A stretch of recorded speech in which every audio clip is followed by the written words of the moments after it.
할렐루야. 네. 하나님의 사랑이 저와 여러분의 삶 속에 가득하기를 간절히 바라고 또 원하는 시대에 살고 있습니다. 오늘 예배 가운데 정말 하나님의 사랑이, 은혜가 또 풍성하게 느껴지시기를 또 원합니다. 미국 그 연방수사국이라고 하죠. FBI.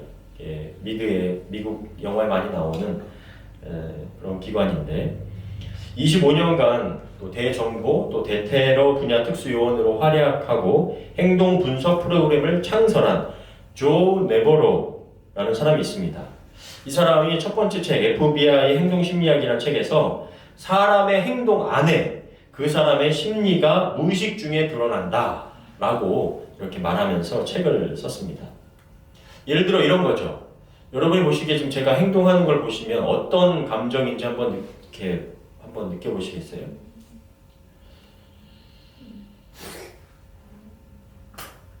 고민. 네. 고민하고? 마음에 안 드는. 동의 안 해. 동의하지. 동의 안 되고 약간 초조한 느낌? 그런 거고 이렇게 앉았을 때 화장실 아니죠. 앉았을 때. 네, 아니 서 있을 때라는 자세가 좀 그렇게 나오는데. 네, 앉았을 때 이런 거 있잖아요. 앉았을 때. 불안. 네, 그렇죠. 불안하고 초조하고 이런 거죠. 네, 이런 것들이 이제 자연스러운 몸의 반응이라는 거죠. 갑자기 퀴즈 느낌이 돼가지고. 네, 그리고 또 초조하거나 또 그런 입술 깨무는 행동 같은 것들, 스트레스의 반응으로 나타나는 현상이라고 하고요. 반대로 자신이 좋아하는 것을 향해서 또 자신이 좋아하는 사람을 향해서는 몸의 방향이 어떻게 될까요? 그렇죠. 몸의 방향이 그쪽으로 향하게 된다라는 것도 이런 행동 심리 가운데 하나라는 것이죠. 이렇게 사람은 몸의 반응을 통해서도 자신의 감정을 드러낸다라는 겁니다.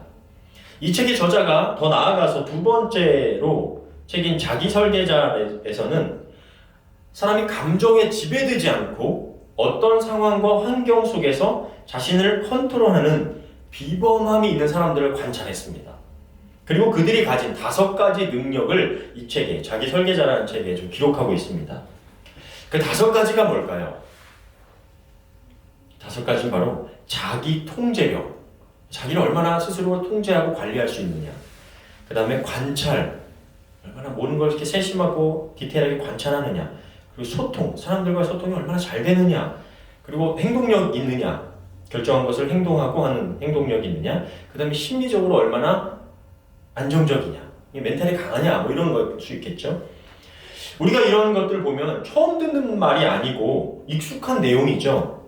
이런 능력이 근데 골고루 갖춰지기는 상당히 쉽지 않다는 걸 느낍니다. 그런데 이런 5가지 능력을 잘 발휘하는 사람들에게서는 일반 사람들이 가지지 못한 그런 비범한 모습들, 능력들이 있다는 것을 이 책은 얘기하고 있습니다.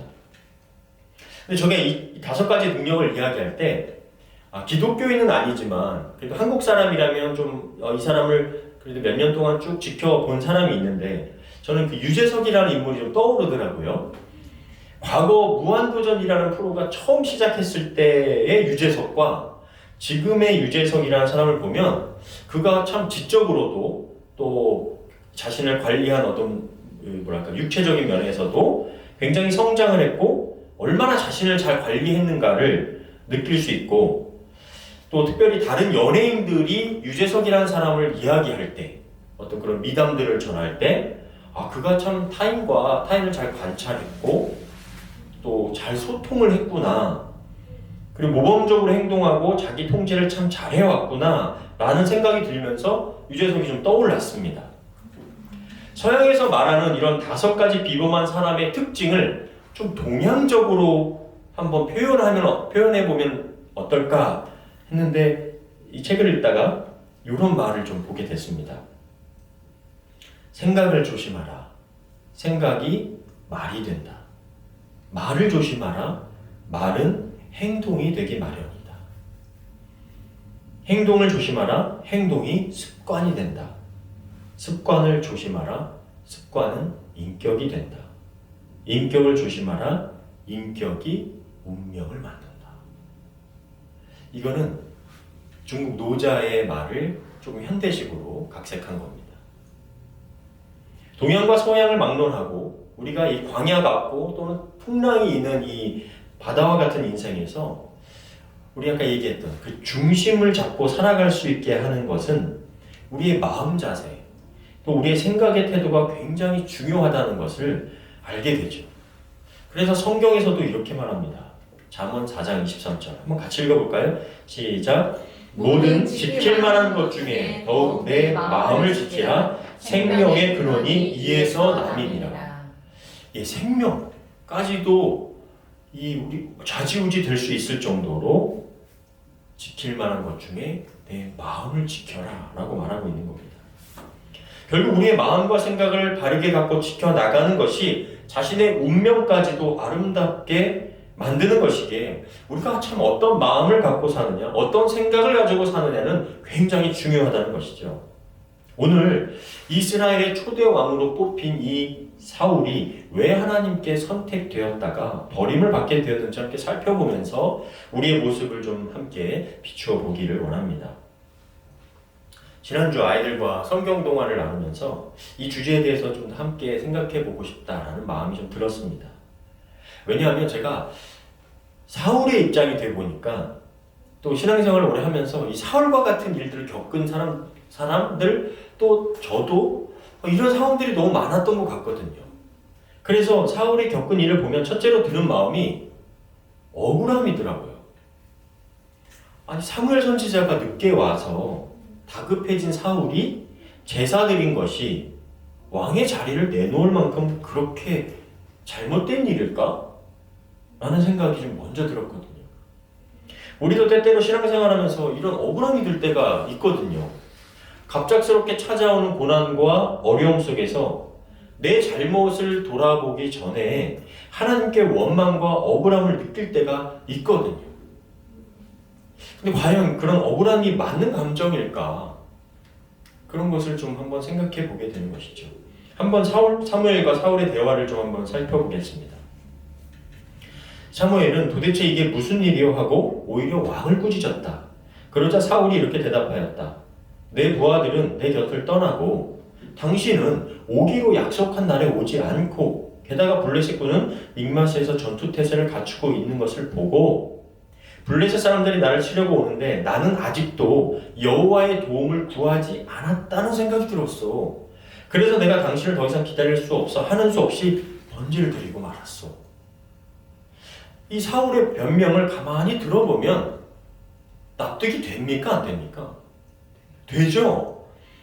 아니 사울이 이 정도로 얘기했으면 그랬군요 라고 납득이 될 만합니다. 여기서 가만히 보시면 사울이 제사를 드린 이유는 크게 두 가지죠. 첫째는 뭐죠? 상황이 너무 다급했어요. 강력한 블레셋 군대가 전투태세를 갖추고 있는 게 지금 보입니다. 당장 오늘 아니면 내일 쳐들어올 것 같고 그렇게 되면 어떻게 됩니까? 이스라엘의 군대와 백성들의 목숨이 위험해지는 상황입니다. 그러니까 왕으로서 당연히 어떤 조치를 취해야 했고 사무엘 선지자는 오기로 약속한 그 날짜 시간에 오지를 않으니까 당연히 왕으로서 조급해지니까 야, 이 번제라도 드리자가 된 거죠. 두 번째는 뭐죠? 더 납득이 될 만한 이유예요. 12절에 있는 신앙적인 이유입니다. 하나님께 도움을 구하려고 한 거예요. 어쨌든 전쟁이 시작되려고 하긴 하지만 늦게라도 자신이 하나님께 도움을 구하지 않은 것이 생각이 나서 제사를 드리려고 했다는 겁니다. 신앙적인 측면에서도 납득되고 이해가 될 만한 상황입니다. 그런데 결론은 뭐예요? 당신은 하나님께 불순종했습니다 라고 말을 듣게 됩니다. 왜죠? 7일 후에 알려주시겠다는 하나님의 말씀을 따라 움직인 것이 아니라 모두 자기의 필요와 왕으로서 자기의 입지가 흔들릴까봐 저질러 버렸다는 거예요. 명목은 백성을 위한 것이었고 하나님께 순종이었지만 그 속은 뭐냐? 자신의 권력을 인정받기 위한 보여주기식 번제였다는 겁니다. 한마디로 하나님 앞에서 쇼를 한 거죠. 나 봐라, 지금 번제 드린다, 하나님께 도움 구한 거다 라는 것을 보여주기식으로 했다는 겁니다. 우리가 신앙생활하면서 알아야 되는 건 큰 암덩어리만 암이 아니라 작은 암덩어리도 암인 것처럼 작은 불순종이라도 하나님 앞에선 불순종이라는 거예요. 여러분, 우리가 잘 아는 아담과 하와가 따먹은 선악을 알게 하는 그 열매도 우리가 마치 먹다가 지칠 정도로 거대한 열매이거나 막 정말 너무 화려하거나 뭔가 감싸져 있거나 그것을 따먹지 않으면 뭔가 이상한 일이 생길 것 같은 그런 보여지기에 어마어마한 열매가 아니었다는 거예요. 그저 작은 불순종의 열매였다는 거예요. 그들이 행한 것이 작은 불순종이었다는 겁니다. 우리가 불순종에 대해서 착각하는 것은 내가 어떤 큰 잘못을 저질렀을 때만 하나님께 불순종한다고 생각하는 거예요. 신앙생활하면서 우리가 저지르기 쉬운 오류예요. 그러나 결론은 아주 작고 사소하더라도 하나님 보시기엔 불순종이라는 것입니다. 사무엘상 13장 13, 14절입니다. 이때 사무엘이 사울에게 말하였다. 당신은 어리석은 짓을 하였소. 당신은 왕으로서 당신의 하나님 여호와의 명령에 불순종했단 말이에요. 여호와께서는 당신과 당신의 자손들을 영원히 이스라엘의 왕으로 삼을 작정이었소. 그러나 이제 당신의 나라는 길지 못할 것이요. 여호와께서는 이미 자기 마음에 드는 사람을 찾아서 자기 백성을 다스릴 왕으로 세웠소. 이것은 당신이 여호와의 명령에 순종하지 않았기 때문이에요. 결론은 순종이냐 불순종이냐는 거죠. 이 같은 말씀을 보면서 우리가 믿는 신앙에 대해서 좀 생각해 보게 됩니다. 우리는 그냥 이 사울에게 내려진 이 결론을 보면서 하나님을 향해서 좀 비꼬듯이 생각하는 경우가 있어요. 제가 그랬거든요. 하나님께서는 사울이 앞으로 어떻게 하실 줄 다 알고 마음에 안 드셨으니까 일부러 시험하시고 다윗을 준비하신 거 아닙니까? 어짱수 마음대로지 뭐. 하나님 뭐 마음이지 다. 하나님 마음에 들면 뭔가 뭐 잘 되는 것처럼 보여지고 아니면 아닌 거고. 하나님 앞에 잘 했으면 그게 앞으로 순종이었으면 그게 잘 되는 거고 불순종이면 저기 하니까 우리가 뭘 어떻게 하든 그게 무슨 상관이야. 다 하나님 마음이지. 어짱수 마음대로지 뭐. 하나님께서 모든 것을 다 계획하신 일이니까. 사울이 앞으로 어찌할 줄 아시고 그냥 빨리 결정하신 거니까. 그래서 생각하기에 나도 마찬가지 아닐까? 앞으로 이렇게 저렇게 될 것을 다 아시고 하나님 다 계획하고 계실 거고 내 운명은 이미 정해진 거 아니야? 내가 지금 요 모양 요 꼴로 사는 건 내 그릇이 요만해서 그런 거고 다 내 팔자 아니야? 그건 내 그릇이고 내 운명이잖아. 이런 식으로 운명론적으로 우리가 신앙에 대해서 바라보는 거예요. 이거는 무속신앙도 아니고 샤머니즘도 아니고 기독교도 아닌 요상한 신앙으로 하나님을 믿고 있는 거예요. 그러나 성경을 보면 하나님은 어떤 역사 가운데 인물을 선택하셔서 하나님의 역사 가운데 사용하시지만 그 인물의 인생에 대해서 미리 미래를 정해놓으시는 인생은 없습니다. 사울도 마찬가지였죠. 13절 말씀을 보시면 하나님께서 사울과 그의 자손들을 왕으로 세우시려는 본래의 계획이셨어요. 그러나 그의 불순종이 그와 그의 자손들을 막은 겁니다. 결국 사울이 하나님께 순종했다면 블레셋과의 싸움뿐 아니라 인생이라는 싸움에서 이기게 하실 그 전쟁을 자신의 탐욕과 가짜 신앙으로 인해서 스스로 자멸하게 된 것을 오늘 말씀은 우리에게 전해주는 거예요. 블레셋과의 전쟁이 아니라 자기 자신과의 전쟁에서 진 것이죠. 우리 처음에 이야기 나눴던 것처럼 그는 자기 통제력을 상실했고 하나님과 사람과 소통하지 않으려고 했고 하나님과의 신뢰관계를 저버렸고 그는 신앙이라는 가면을 쓰고 마음 없는 행동으로 불순종으로 나아가고 말았던 거예요. 말씀을 보면서 또 이런 생각이 들더라고요. 그래도 자비와 용서의 또 사랑의 하나님이신데 왜 하나님께서는 사울의 불순종에 대해서 이렇게 격려하셨을까? 용서가 있잖아요, 하나님. 보면은 좀 기다려주시는 것도 있으셨고 또 용서하심으로 회복시키시는 그런 하나님의 모습도 있으신데 왜 이렇게 딱 이렇게 두부 자르듯이 딱 끝내시는 것 같은 느낌이 들까? 조금의 기회도 더 주시지 않고 너무 단호하고 빠르게 결단을 하실까? 이런 생각이 또 들더라고요. 그러면서 말씀을 조금 더 연구해보고 보니까 이유가 좀 알 것 같더라고요. 여러분, 이 당시 블레셋과 이스라엘이 전쟁을 하면 이길 수 있는 승산이 얼마나 됐을까요? 비등비등했을까요? 이스라엘과 블레셋의 군사력이 막 정말 비슷비슷했을까요?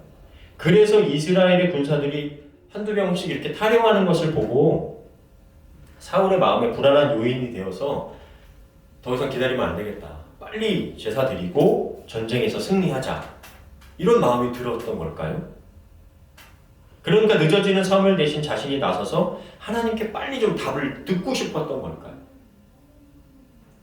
한마디로 말해서 사울이 전쟁에서 승리할 수 있는 가능성이 아주 컸기 때문에 지체되면 불리해지니까 사울이 그렇게 서둘러서 행동했냐는 거예요.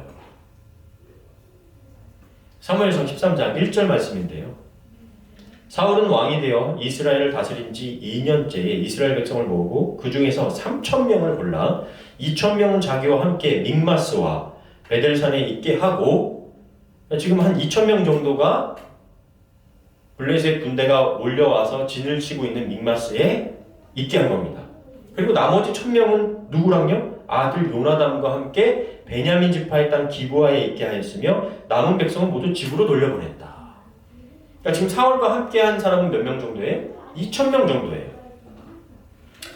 이스라엘에서 군인이라고 하는 사람들 총수는 약 3,000명 정도였습니다. 그런데 군인이라고 착출된 사람들도 사울과 이스라엘을 위해서 막 목숨을 바치고 어떤 특전사와 같이 특별 훈련된 전사들이 아니었기에 블레셋이 몰려온다는 것을 보고 그 위용을 본 사람들이 다 도망치고 나중에 몇 명만 남았냐 하면 오늘 말씀 처음에 읽었던 말씀에 보면 600명만 남게 된 겁니다. 2,000명 가운데 몇 명? 1,400명만 명은 다 도망쳐버린 거예요. 이미. 사무엘상 15장 15절입니다. 그리고서 사무엘은 길갈을 떠나 베냐민의 땅 기브아로 가버리고 말았다. 사울은 남은 병력의 인원을 점검했으나 몇 명이요? 600명 정도밖에 되지 않았다. 자, 그럼 이제 블레셋을 한번 봐야겠죠. 블레셋은 어떻게 되느냐?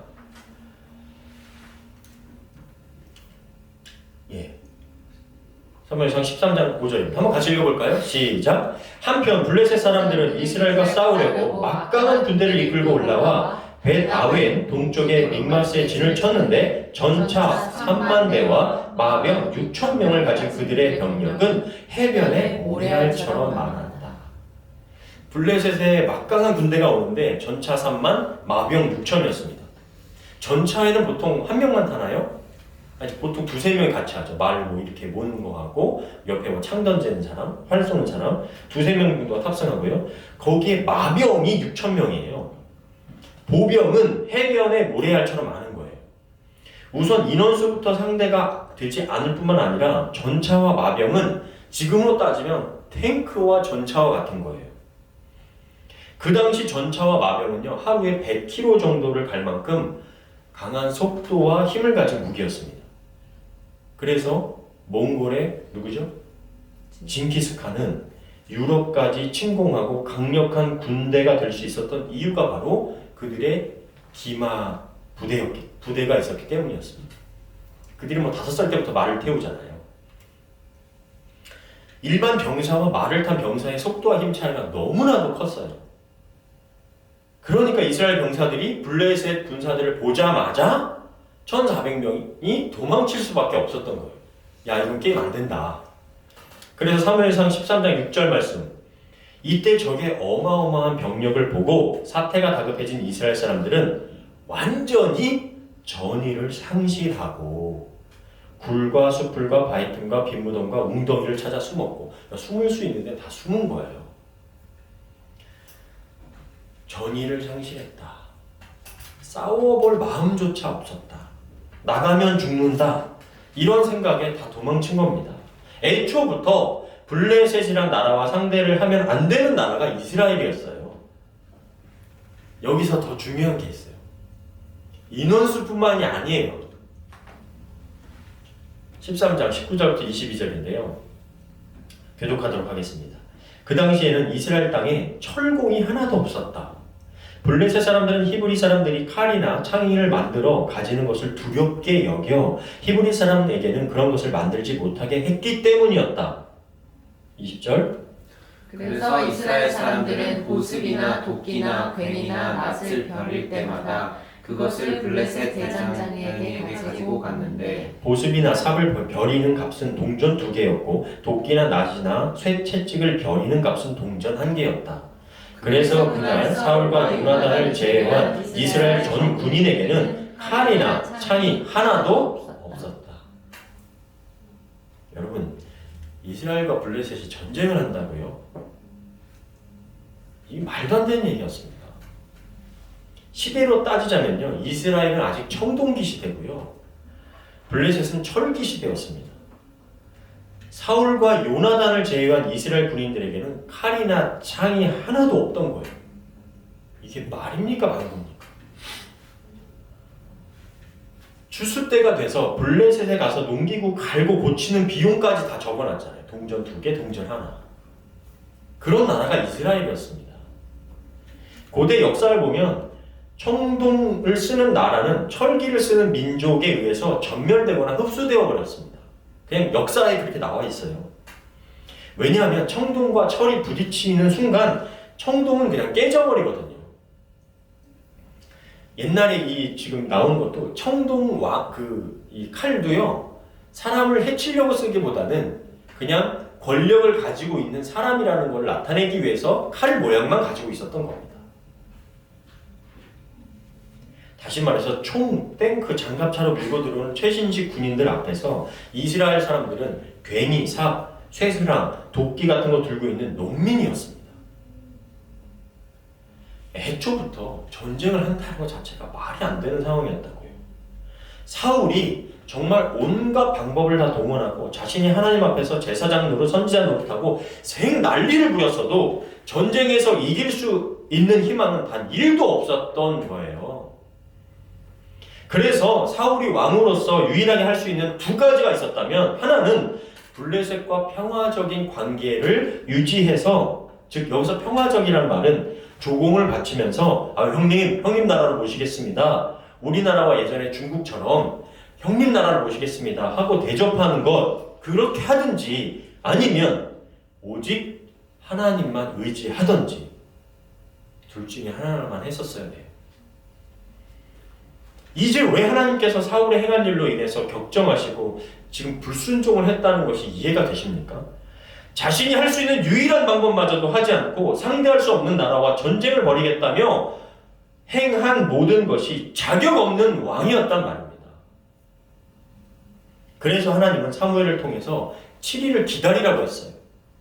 하나님께서 어떻게 하실지 알려주겠다고 했던 겁니다. 사무엘상 10장 8절이에요. 당신은 먼저 길갈로 내려가서 기다리시오. 7일 후에 내가 그리로 가서 번제와 화목제를 드리겠소. 당신이 할 일에 대해서는 내가 그곳에 도착해서 일러주겠소. 그런데 블레셋은 진을 치고 병사들은 도망가고 7일이 되었는데 나타나지 않으니까 조금 더 기다릴 생각하지 않고 급하게 자신이 희생 제사라도 드리면 하나님이 자신에게 뭔가를 알려주시겠지 하면서 자기 마음대로 해버린 거예요. 작은 불순종이 아니었죠. 여러분, 제가 성경에서 7은 어떤 수라고 말씀드린 적 있죠? 완전수. 완전수라고 말씀드렸습니다. 오늘 말씀에서 7일은 단순히 물리적인, 시간적인 7일이 아닌 거예요. 사울에게 하나님 7일은 하나님의 때, 하나님께 순종으로 온전히 드려지는 그 순종의 시간이었던 거예요. 온전한 순종을 하라는 걸로 7일을 말씀했던 거예요.